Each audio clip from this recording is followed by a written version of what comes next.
¿Pueden escucharme? Ajá. Okay. Pero soy intérprete por ahora. Hasta que llame. ¡Estamos en la lucha! ¡Concilio, escucha!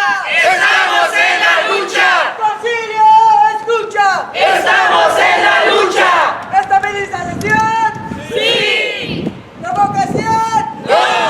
¿Estabilización? ¡Sí! ¿Revocación? ¡No! ¿Qué queremos? ¡Estabilización de rentas! ¿Cuándo? ¡Ahora! ¿Cuándo? ¡Ahora! ¿Se puede? ¡Sí se puede! ¿Se puede? ¡Sí se puede!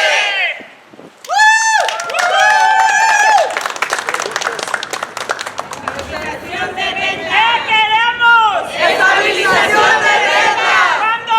¡Ahora! ¿Cuándo? ¡Ahora! ¡Concilio! ¡Escucha! ¡Estamos en la lucha! ¡Concilio! ¡Escucha! ¡Estamos en la lucha! ¡Sí se puede! ¡Sí se puede! ¡Sí se puede! ¡Sí se puede! ¡Sí se puede! Mi nombre es Sofía Alvarado, ¿Hace cuánto vives en Salinas? 30 años. Bueno, la situación, si suben la renta, ¿cómo te va a afectar a ti? Pues me va a afectar bastante a mí, a mi familia, a mis hijos, porque la verdad pues todo está carísimo, el trabajo está muy bajo, ¿verdad? Y pues para lo que ganamos no nos va a alcanzar. Si siguen subiendo la renta, si cambian esta estabilización de renta, la verdad nos va a afectar bastante a todos, a toda la comunidad, porque la comunidad está muy contenta con la nueva ordenanza que pusieron de estabilización de renta, y si ellos la cambian, la verdad nos va a afectar a todos, económicamente, físicamente, mentalmente, a los niños, porque los niños se dan cuenta de lo que está pasando, ¿verdad? Están preocupados porque también sus papás para pagar la renta no ajustan, por pagar la renta no les compran algo a los niños. Hablemos en tu caso. ¿Trabajas en el campo? Sí, ¿Trabajas en el campo? sí. Entonces, si te suben, te va a tocar de pronto irte a otra ciudad, o sea, te va a tocar decidir si pagar el mercado o no, te va a tocar tener prioridades. ¿Qué va a pasar? Ay, pues sí, estoy un poco preocupada en ese aspecto, en esa pregunta, ¿verdad? Porque pues sí nos afectaría bastante, no sé, no sabemos. Estamos pensando, mis hijos y yo, cambiarnos de ciudad por lo mismo, la verdad, porque pues está demasiado caro. Y pues ojalá pues los concejales nos ayuden en no cambiar esta ordenanza, porque es un gran alivio para toda la comunidad, la nueva ordenanza que pusieron, ¿verdad? ¿Tú eres madre soltera? ¿Qué puede decir? Sí. ¿Cuántos hijos mantienes? 3, 3 hijos. ¿Cuánto pagas ahora de renta? 2.300 ¿Y vives con alguien más? con mis hijos. Ok, tú pagas solita la renta. Sí. Si la ordenanza se quita, ¿cuánto pagarías? Ay, no, mínimo 2.500. Sí nos va a afectar bastante, la verdad, pero pues ojalá y que los concejales no hagan este cambio tan ¿Y brusco. te tocaría de pronto dejar de comprar comida o algo así? Sí, la verdad, sí. ¿Me puedes decir? Comida, ropa para los niños, siempre andamos con eso, ¿verdad? Porque pues sí nos limitamos para poder comprarles algo. Tú trabajas en el campo y el trabajo está lento, ¿verdad? Sí, ahora sí, 3 o 4 horas trabajamos. 3 o 4 horas. Sí, Y tienes 3 hijos. sí. ¿Algo más que tú quieras decir, Sofía? Pues que quiero pues que la comunidad se una aquí con nosotros, aquí al concilio, a las juntas, para que esto no quiten esta estabilización de alquiler, porque la verdad nos va a afectar bastante, ¿verdad? Y quiero que apoyen más que nada, son nuestros derechos, tenemos que pelear por nuestros derechos, ¿verdad? Porque no es justo que algo que ellos pusieron ahora lo quieran quitar. ¿Tu nombre? Jesús Estrada. Mírame a mí. ¿A quién representas?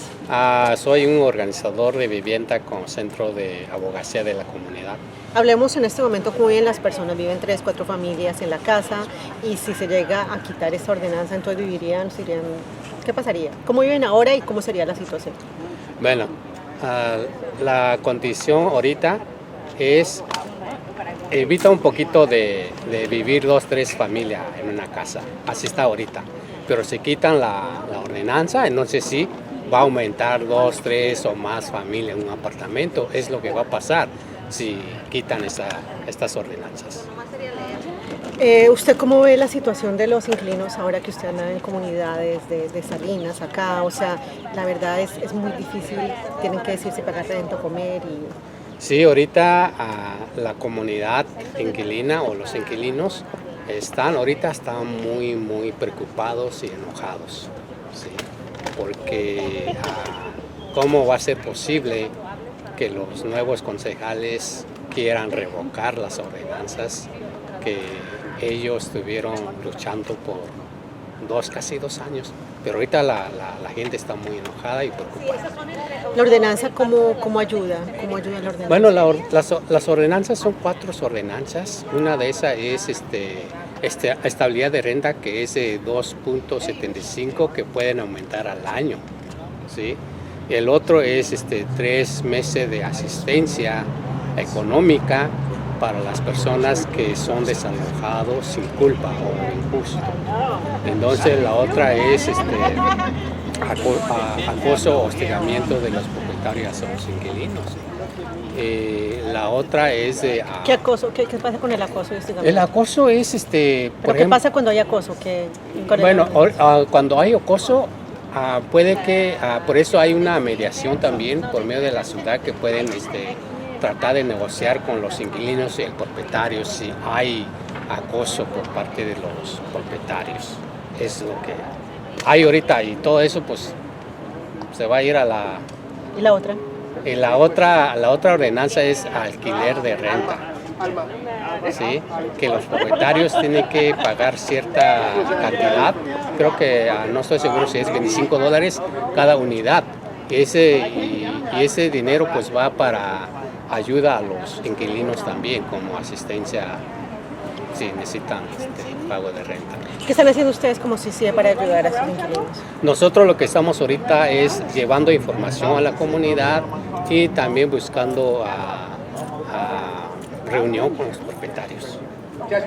Es lo que estamos haciendo ahorita, y estamos pidiendo más tiempo, que dé más tiempo, porque no es posible que tomen una decisión así sin tener datos precisos si está funcionando o no está funcionando. Apenas lleva 5 meses y ya lo quieren quitar.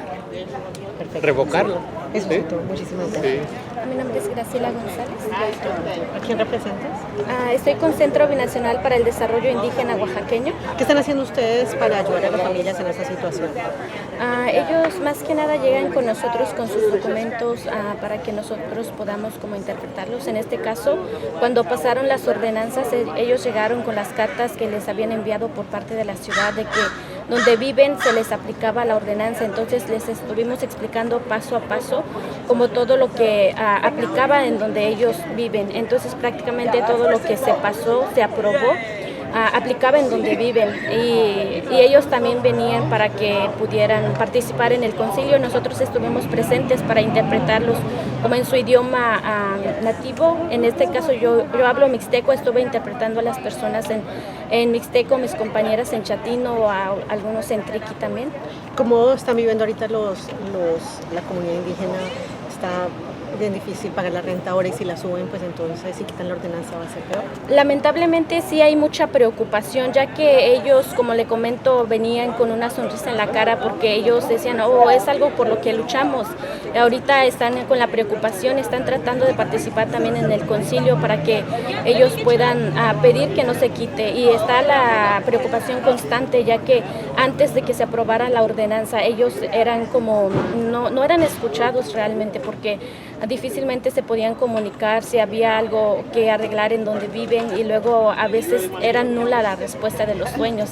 Y ahora con la ordenanza ellos se sentían seguros, y ahora con esto ellos sí tienen una gran preocupación porque en algunos lugares se les subía la renta por mes, no al año. Entonces sí es una preocupación muy grande para ellos. Muchísimas gracias. Joel Hernández Laguna, director ejecutivo del Centro de Advocacy de la comunidad. ¿Cuántos se reunieron con oficiales y qué pasó? Sí, hemos tenido varias juntas con los oficiales electos. Tuvimos una junta con el concejal Barajas el miércoles en el Parque Natividad.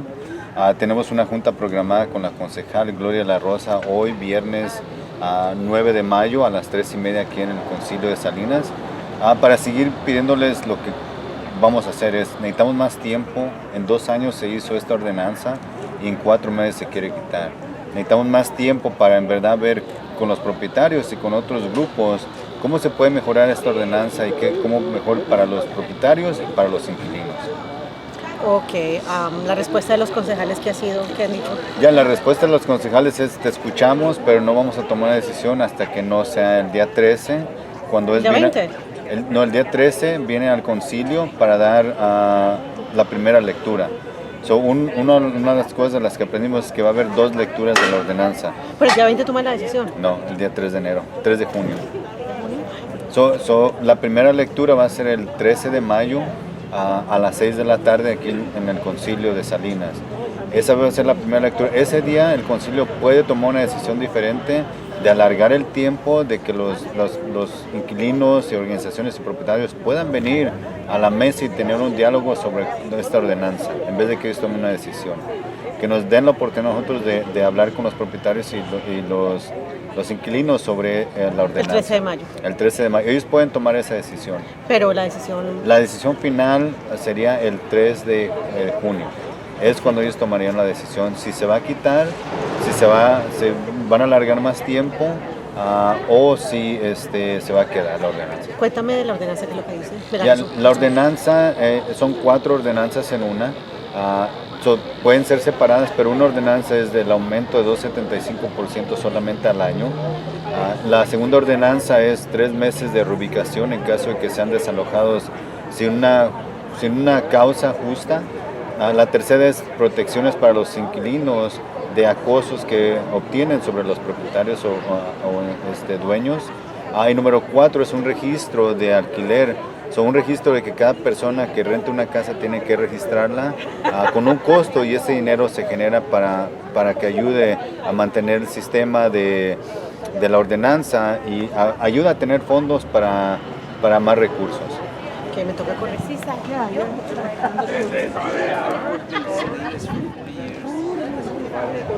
In 10 of those years I worked at Clínica de Salud, and another 5, 6, 7 at the Trinidad Medical Center. So we had to deal a lot with patients who were uninsured or underinsured. And we would set up systems where there was income-based payment for care. The hospital did that, and CSVS, Clínica de Salud, would do that. But it's those people, the people who suffer most are the people that probably have some insurance, or they're working and not poor enough to benefit from the sliding scale system. Those are the people that pay the highest prices. And yes, Monterey County has, 40 years ago, we were charging too much. The rate set by the local organization was way too high, and they justified it. I'm not a businessman, but they could justify it by probably number of doctors, shortage of doctors, lack of competition. They were able to charge, whatever they want. A place like San Jose, right up the street, didn't have the same high cost problems. So saying that, when just the necessities are so expensive in this area, what is something like a rent stabilization ordinance? What does that provide to folks? Well, it's like income assistance. Basically, it's income assistance. I will talk when I have a chance about all the health consequences of not having that disposable income to pay for things. People forego medical care, especially preventive care. They go without, so they're often diagnosed later, and they're in worse condition when the diagnosis is finally made. That's one factor. Pediatric care is, other than vaccines, that's pretty much delayed. And then thirdly, mental health services. Mental health has always been, I hate to say it, but it's always been the ugly stepchild of healthcare. And although that's rising now, it's getting better. But that definitely goes without. So the community tries to backfill with programming, and community mental health is something that's come about in the last 5 years or so. Group visits, or that's not the right word for it, lay group therapy. Those are the ways that people patch it together. We're seeing more and more each day how the detriment of not having regular mental health, the consequences of that to the community.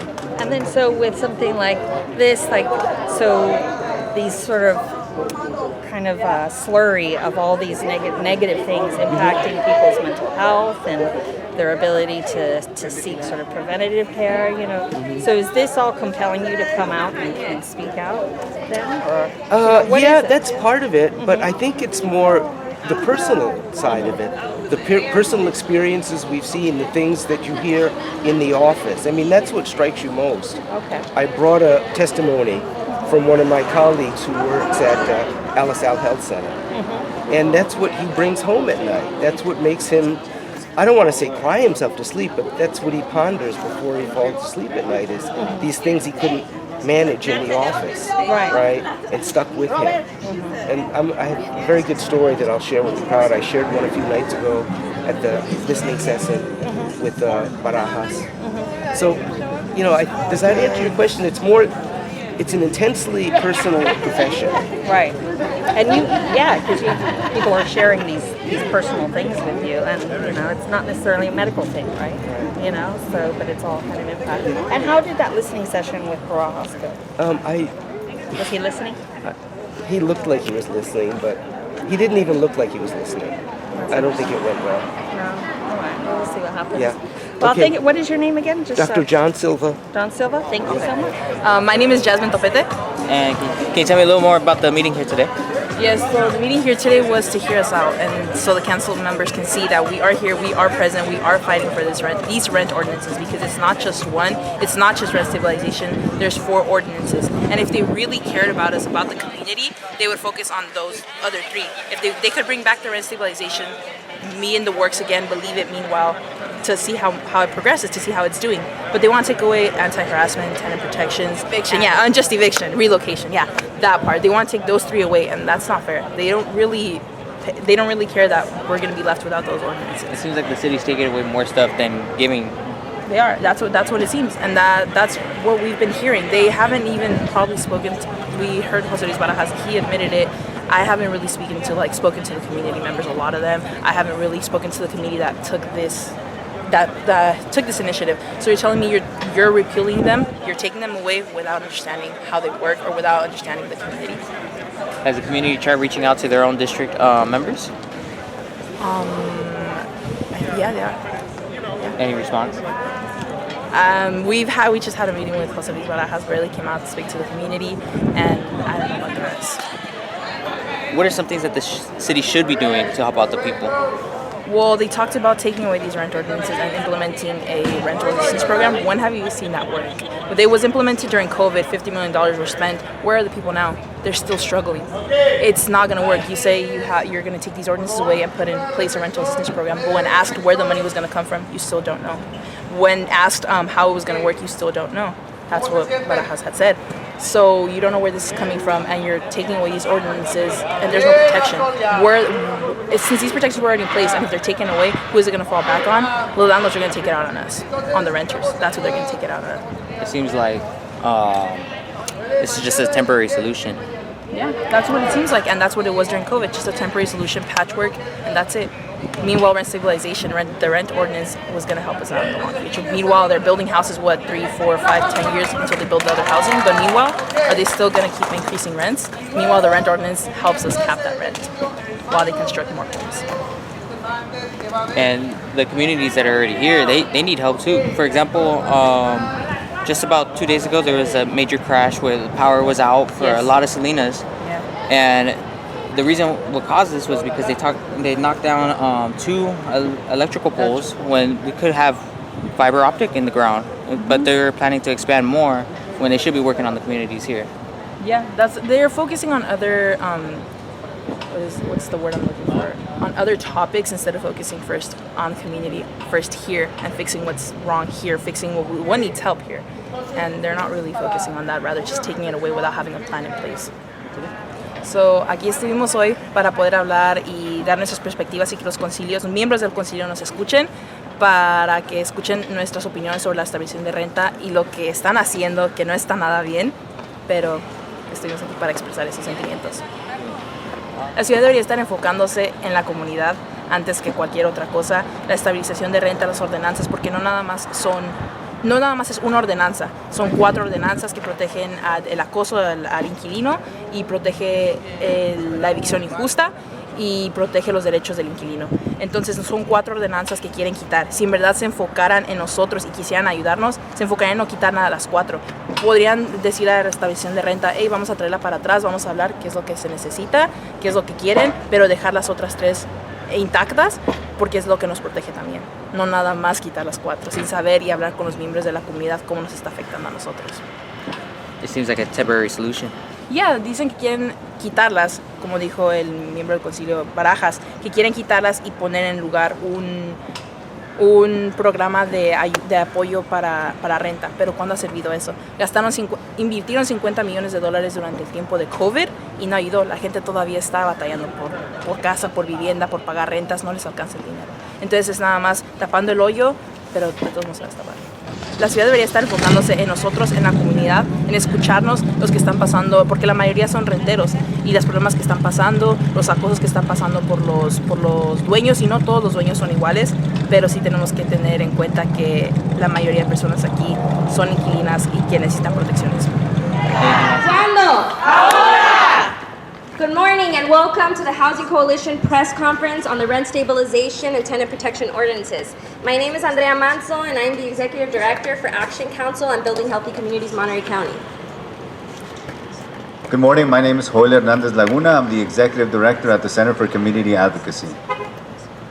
The Housing Coalition was formed 2 years ago to work towards the development of the Rent Stabilization Ordinance. And even before that, there was work done on the ground to bring this idea as a tangible solution to the housing issues experienced by many of the residents in our community. The coalition includes Building Healthy Communities, Monterey County, Centro Binacional para el Desarrollo Indígena Oaxaqueño, Center for Community Advocacy, and the Monterey Bay Central Labor Council, as well as Reinvest 831. Now the focus of the coalition has been to defend these hard-won ordinances. There were dozens of streets walked, hundreds of conversations had, and thousands of surveys filled out by residents to gather the necessary data to make the case for the last city council and staff to move forward with the creation of these ordinances. The decision of the new city council on April 22nd is disappointing and discredits the work not only done by the residents and organizers, but also the work of the city staff and the consultants at Economic and Planning Systems, whose report built a strong, data-informed case supporting the decision to approve the ordinances. So with that, I want to explain a little bit about why are we here and what is it that we're asking for. So it's 4 simple asks. Pause the repeal process and extend the timeline. Why in 4 months throw away 2 years plus of work? So let's have some dialogue. And with that dialogue is a second request. Hold public forums with tenants and landlords and experts on this subject. Make a decision that is involving the community as a whole before you take this decision in the upcoming weeks. The third request is bring back the Technical Advisory Committee to discuss this topic. The Technical Advisory Committee played a role in the last 2 years on making the ordinance happen. Before you repeal it, bring that TAC back together to continue to have those dialogues. And number 4 is to create spaces to make modifications and make sure that this ordinance is the best ordinance possible for the city of Salinas with some modifications if needed. And so with that, I'm going to introduce several speakers that are going to be speaking today. One is Graciela Gonzalez Reyes, who's going to be speaking in Mixteco and will provide some interpretation. Dr. John Silva, Araceli Gladys Merino, who will be speaking in Chatino and also will be interpreted into English.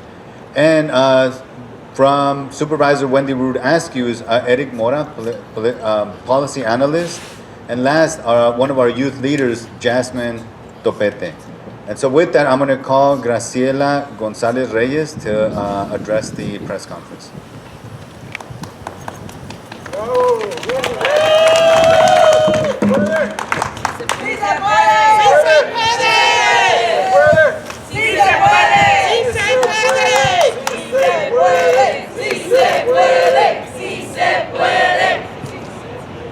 Segundo, Quijiko Graciela González, Junior San Martín Peras, Oaxaca, aquí. Tonda Vicain, Rashin Centro Binacional, Nakai. mino nyundu kachundu kara kwanu ni bana nyu inga tu shana chincenduna samindu inga tu yoran tu shi itabandu tanika andu sha minya estabilización de renta yo ndu kundu ya ara que van ya Zashina gatata ya ami ordenanza yora mina nyundura nuni bashntona taku saba ba aminya anuntena taku nukisha rentana rakana shina shanan tusoba ananyara shun bashkina nuhuna zasabara mina kunishin tasha abina kunishin tusoba ananya ja tasha kana ango inya ba yora meka una shina ya kanando kubando tukuta inindo nundendo zasati ta yoho bashi santana nuhuna renta ato sabarata no kuya baso kwanu ni ban santana nuhuna nyaka sha akaba yashkishina ni kana shara ni ya satani ya ami ordenanza yora ko abana nyundu ni shana no nyundu ka tashina karta ka bindu nuhuna rakani ya ami ordenanza yora kwatsia bana na chunchimina ni shikani kana sha zasati taku kwaba mia yo da tu chinseba na sachi iyo na nulo o shunya satarenta nyana iyo na kunita ka mikuya yo chimikuya yo bani yara nya shabitira koni na kinsiana nya sa sanya kaba ya na kanini bana chinya nunu baya shini so concilio ni ka ana shainya anhuna sabitir koni na kinsiana nya sa sanya kaba na kanini na chukisha na sa shabindo.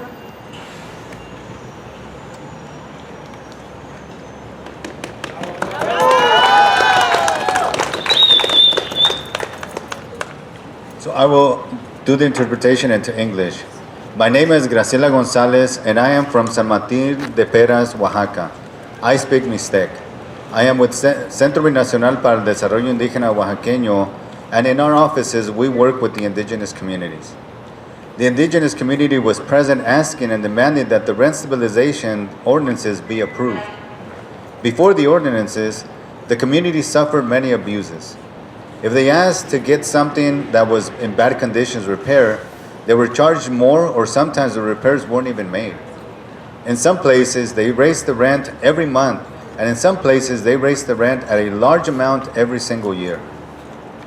In worst cases, if the tenants complained about something, some owners just told them, if you don't like it, you can look for another place to live. When the ordinances were approved, the community started to come to our offices with their letters telling them that the ordinances apply where they live. They were happy because going into this year, some of them didn't get a rent increase. They got a rent decrease, and some of them got a refund. They felt safe and taken into account for the first time. Now that this is a possibility that the ordinances will be removed, the anxiety and the insecurity to the community has returned.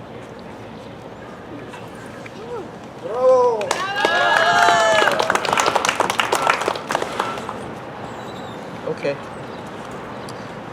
Good morning.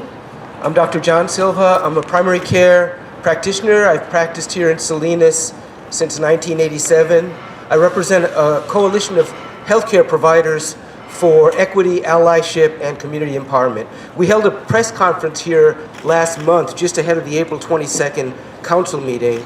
We're back today because the new rent stabilization ordinances are healthy for the communities we serve, healthy for individuals and healthy for the community.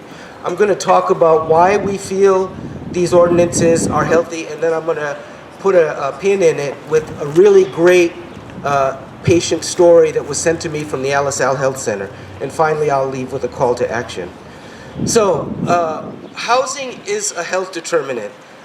In the old days, we used to think of health as only what happened in the office and the studies I sent people for, but more and more, environmental or ecological or outside factors like housing, nutrition, that's how you really get stable housing, good nutrition, ability to breathe fresh air and exercise. That's how you really get to health and wellness. That's how you really get to chronic disease and prevention thereof.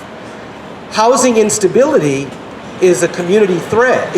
Housing instability is a situation where individuals experience difficulties maintaining a stable and secure living situation, either because of difficulty making rental payments, also frequent moves, living in overcrowded conditions, which is something that Salinas is quite notable for. Difficulties maintaining a stable and secure living situation as well. Or finally, instability can come as a result of spending the majority of your income on housing. It's a continuum of conditions that can and often do lead to homelessness. Housing instability affects the vulnerable populations the most. There's disparities and inequity here. In Salinas, where over half of the population rents, over half of the population is rent burden. That is, they're spending greater than 30% of their income on rent. Households managed by single Latinx women experience the highest rates of rent burdenship and the highest percentage of income going to rent. Surveys show that the health consequences of housing instability fall into 3 general categories.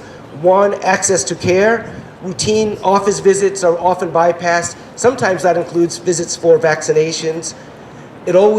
By missing visits, diagnoses that are commonly made quite easily are often delayed, so the patients present with their breast cancer later than they really should. Number 2, mental health. Individuals experiencing housing instability are nearly twice as likely to suffer from moderate or severe psychological distress, affecting the individual's ability to function, to cope, and to interact socially. And thirdly, which everyone is familiar with, high rents, inability to pay the high rent, you might end up in a place that has substandard housing. Due to the limited rental market with few affordable vacancies, people with the lowest incomes may be forced to rent substandard housing that exposes them to pests, mold, water leaks, and of course, overcrowding. I have a patient story here, a patient experience that kind of brings this all together. My friend, Dr. Pedro Moreno, couldn't be here this morning. He's busy in the office. He's worked at the Alisal Health Center for over 20 years, and he sends me this story. I'm writing in support of my patient Araceli, a mother and her 2 children, a 14-year-old and a 10-year-old. I have been their physician for 15 years. They are homeless.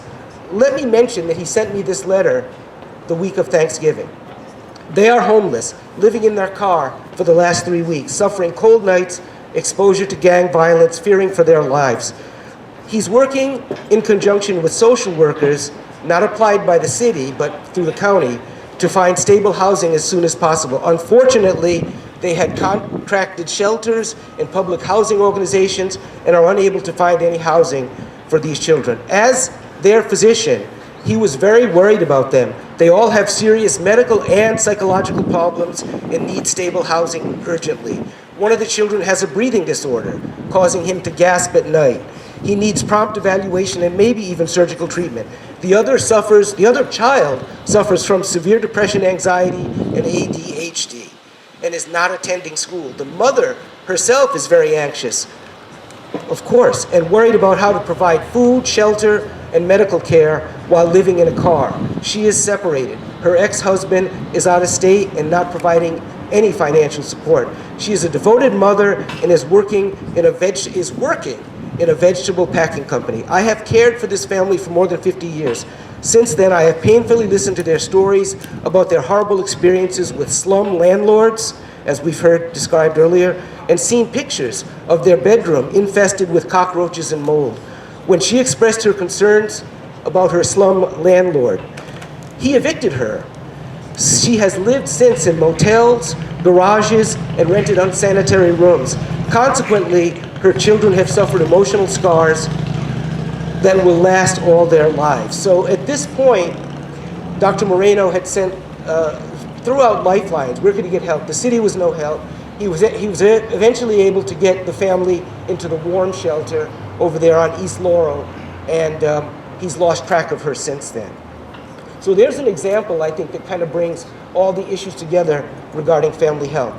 So at the end, as physicians, we urge City Council to see this ordinances as not just a policy issue, but a health and humanity issue. Salinas cannot afford to repeal rent stabilizations. Doing so would be a blow to the community's health and to the dignity of our residents. The people deserve these ordinances be given the chance to show the benefit of these ordinances, and in particular, not to be thrown out without serious discussion of an effective replacement policy. Thank you.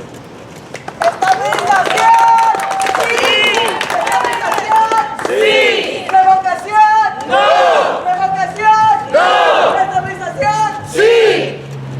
Dendi kuehmal atatiawa Na la cari jikwet ahnyal en municipio Santa Cruz en Sontepec, Oaxaca. Na los Centro Binacional. Lola chakwit no estabilización de renta nuan aleta ken an de jadikuala len de ta la ano le non de ta zakwal ano le no jadikwa una ano jikwen shitsala le billa ne alol anin aden ano no ordenanza wala cuenta de estabilización de renta leta ken an de jadikuala lo no de jadikuala no le no katakazo ale no katakashi katakala lo katakano kilio hala nuanin gano cuenta hal cololiano gano cuenta hal anya teno di kushitsalo na laki tihil leta kan ashin de jadikuala ni le ninya kulut so jati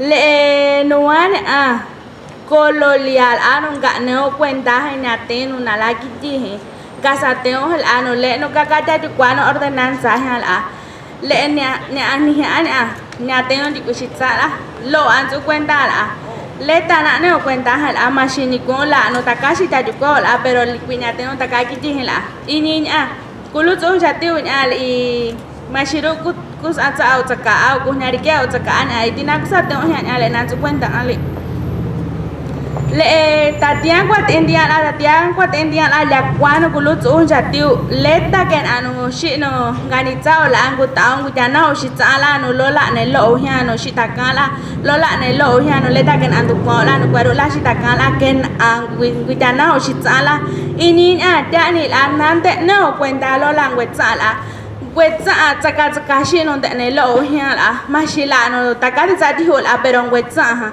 inin nante no cuenta no takanya tengo di kushita no titsane taka Salinas nela na shita kwa na la ken anya tesalo taka Salinas de titsane takala le tan di kul ano le taka na shinda di kwa he economía no Salinas de di kuhala pero ni anante no cuenta he mashila ngaso kwa shita no la kari chat o shit de tak andiano atak ankwaro tak andia pero nante no cuenta le ni ni an atani la machine des anya ka no leta le kulindo hal atla kulutsu nya nante no cuenta shitsa mashila de so kwa shitsa mashila andi ku nya ke tsawa di tsenda kama pero ni anden anila no leta ken ashila no na no cuenta hia anu bi cuenta no di ku shitsa anu bi cuenta no na de ilana agua donde takanya nya nante no cuenta la nya te no lero di tsenda kanya no nyaten di kushitsa no nyaten na la shikilyo hala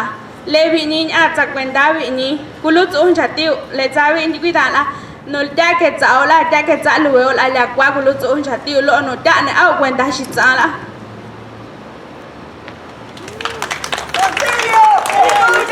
Estamos en la lucha. Concilio es lucha. Estamos en la lucha. I'll be reading the translation in English. Good morning, my name is Araceli Merino and I am from the Chatina community in the municipality of Santa Cruz, Sensontepec, and I work at CBDIO. Rent stabilization has been a great relief and has given a little hope to the indigenous communities. To see an ordinance such as rent stabilization that helps a lot to have access to better living conditions, and also to know that the community does not need status to qualify under the ordinance. The community has heard that the help that is offered always requires legal status, but now with the ordinance, this is different. For the first time, we are included.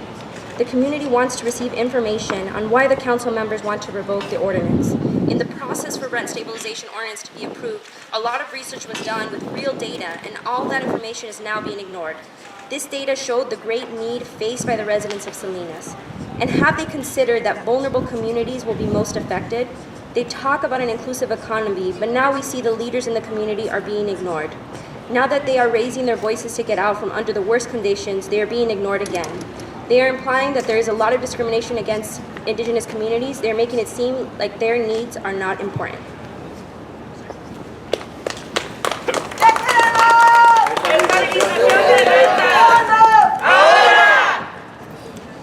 Good morning, everyone. My name is Eric Mora, and I am here representing Monterey County Supervisor Wendy Root Askew. Supervisor Askew sends her sincere regrets that she cannot be here herself, but she wanted to ensure that her presence was felt and to stand in solidarity with Salinas renters. Last week, Supervisor Askew had the opportunity to meet with members of our community. She listened intently, hearing firsthand the concerns and challenges that many are facing in Salinas. Those conversations were impactful and reinforced the urgent need for action. Supervisor Askew urges the Salinas City Council to support meaningful protections for renters. It is crucial that we make decisive steps to ensure that stable and secure housing is available for all members of our community. Supervisor Askew is committed to working collaboratively to find solutions that will make a real difference in the lives of Salinas residents. Thank you.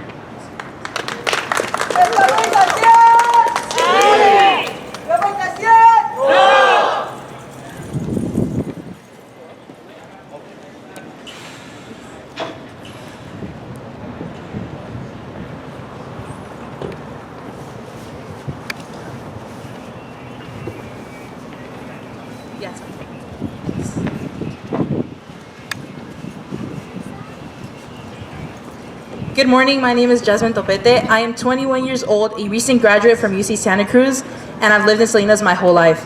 When it came time to choose a university, I had to make a decision, not just based on my dreams, but on whether my parents could afford it. I chose to stay close to home so that my parents could afford rent. A lot of students like me have to choose between working to help pay rent or leaving for college and putting that weight on our parents. That's not fair. These rent stabilization ordinances and tenant protection gave my family a little peace. My parents have lived in the same apartment complex for over 25 years, and they were scared to ask for repairs. After 20 years, we finally got the carpet replaced because my mom felt safer knowing that these ordinances were in place. Without protections, landlords hold all the power, and many don't do what's right. This isn't just about my family. Our community is mostly Latino, many are undocumented, and they carry the agricultural industry on their backs. And yet, they're barely making enough to survive. Rent keeps going up, and protections are being taken away. My dream is still to one day buy my parents a home and build a future here. But how can I do that if we can barely afford to pay rent? City Council, I'm speaking directly to you. We are the future of Salinas. If we can't afford to live here, then what future are you building for us? Don't take away all 4 ordinances, for we are not a business, rather a community that deserves protection.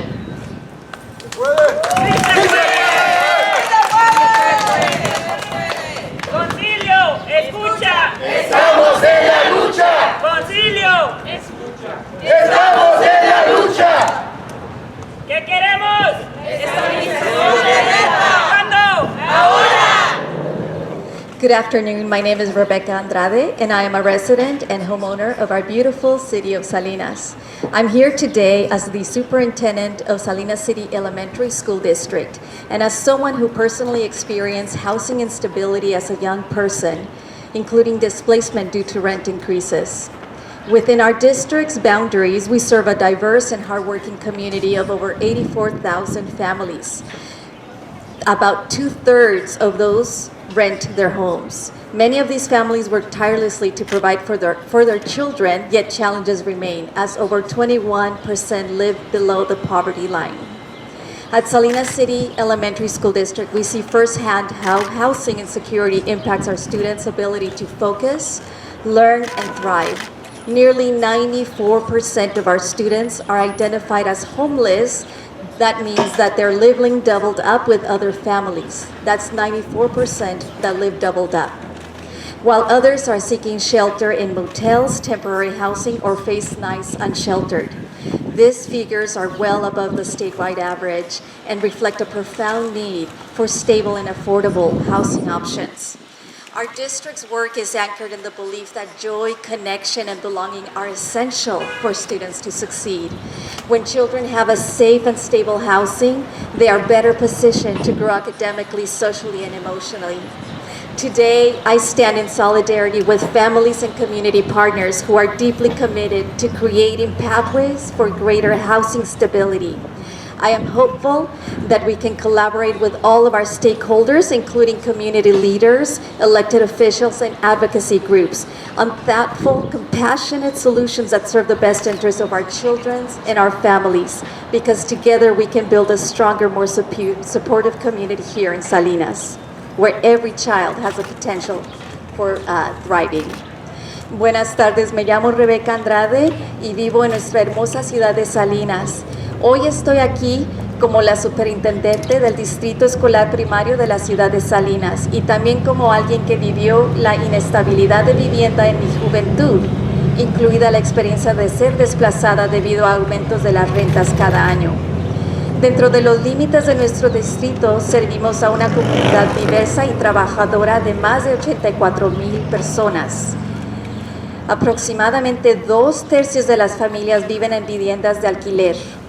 Muchas de estas familias trabajan incansablemente para brindar un mejor futuro a sus hijos, pero aún enfrentan desafíos. Más del 21% viven por debajo del nivel de pobreza. En nuestro distrito vemos primera mano cómo la inseguridad de vivienda impacta la capacidad de nuestros estudiantes para concentrarse, aprender y prosperar. Casi el 94% de nuestros estudiantes identificados como personas sin hogar viven en hogares compartidos con otras familias y personas, mientras otros buscan refugios en moteles, viviendas temporales o pasan noches sin techo. Estas cifras están muy por encima del promedio estatal y reflejan una gran necesidad de opciones de vivienda estables y accesibles. El trabajo de nuestro distrito se basa en la convicción de que la alegría, la conexión y el sentido de pertenencia son fundamentales para el éxito de cada uno de nuestros estudiantes. Cuando los niños tienen un hogar seguro y estable, están en una mejor posición para crecer académicamente, social y emocionalmente. Hoy me uno a las familias y socios comunitarios que están comprometidos profundamente con crear caminos hacia una mayor estabilidad de viviendas. Estoy orgullosa de estar aquí con todos ustedes y abierta a colaborar con todos, incluyendo los líderes comunitarios, funcionarios electos y grupos defensores y abogados para soluciones reflexivas y compasivas que sirvan el mejor interés de nuestros niños y nuestras familias. Gracias.